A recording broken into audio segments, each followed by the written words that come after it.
belangrijkste nieuws uit Curaçao in het Nederland. Access Journaal, vers van de pers.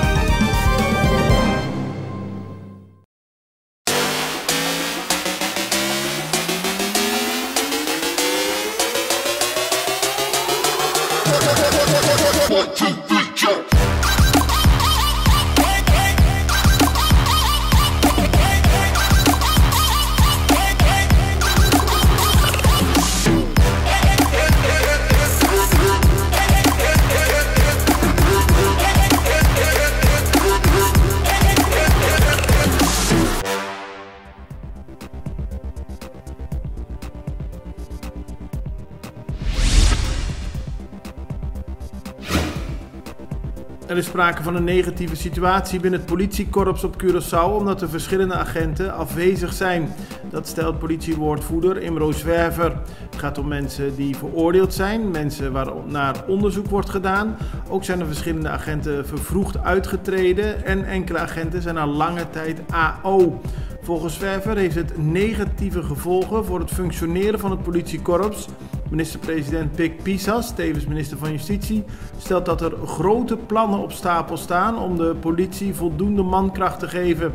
In de komende weken zal er volgens hem meer bekend over worden gemaakt.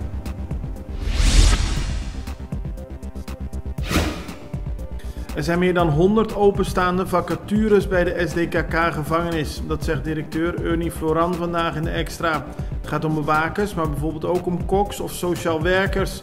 Volgens Floran moet er aandacht voor deze situatie komen. Maar hij voelt een gebrek aan aandacht omdat de huidige minister van Justitie, Pik Pisas, ook minister-president is. En daarmee volgens hem te weinig aandacht heeft voor alle justitiële zaken. Na Colectra, nós toma tempo para servir ora com mais de comunico. Llama-nos centro de cliente na telefone 0800-035 de jaluna para jabierne voor die setor de mente te cu setor de noche para turno serviço nang of patrãozita. Se você tracita para já sabra, também por hora.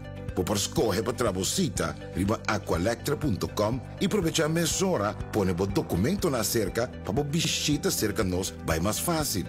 Sim, a Colectra su centro de cliente wordt klaar para servir na momento como te comini abo.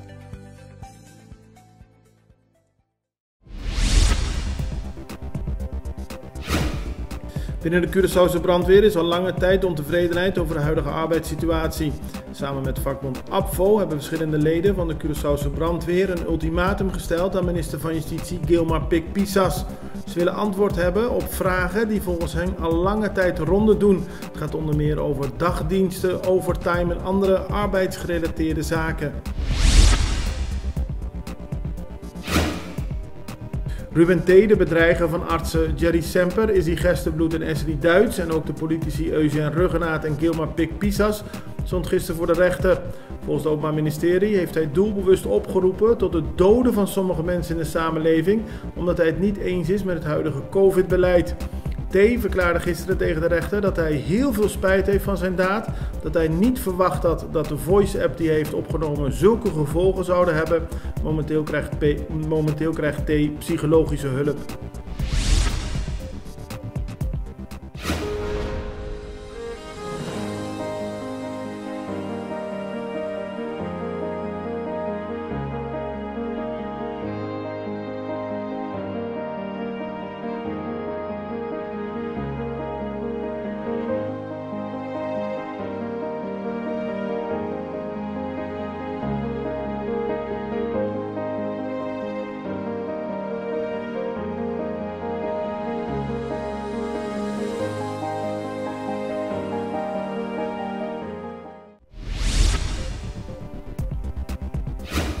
Gisteren is het Pact voor Punda ondertekend.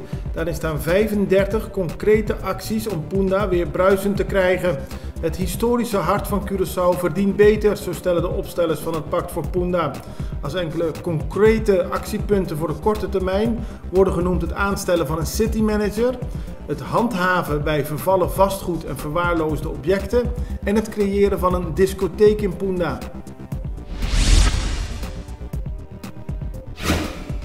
Het gaat helemaal goed met prinses Beatrix, dat heeft koning Willem-Alexander gisteren laten weten. Hij stelde: Beatrix is helemaal top. Willem-Alexander deed zijn uitspraken nadat afgelopen zaterdag bekend werd dat prinses Beatrix positief getest heeft op corona. Tussen 25 en 28 november bezocht de prinses Curaçao. Het is nog onduidelijk of andere mensen in haar omgeving ook positief getest hebben.